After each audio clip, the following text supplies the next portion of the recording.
staffing problems at Tallaght Hospital. Now, that's something that's not unique to Tallaght Hospital. We're hearing about problems filling posts in hospitals right across the country.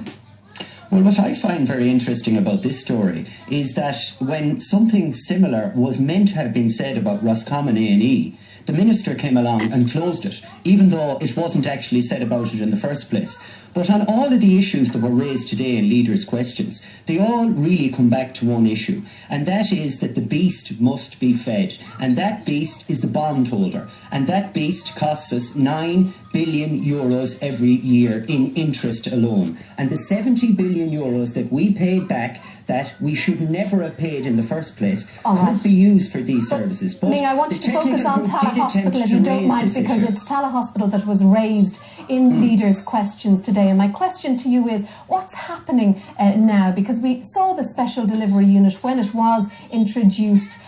They did make progress in this whole area of trolleys. So what's happening now that wasn't happening, say, 6 months ago or 8 months ago?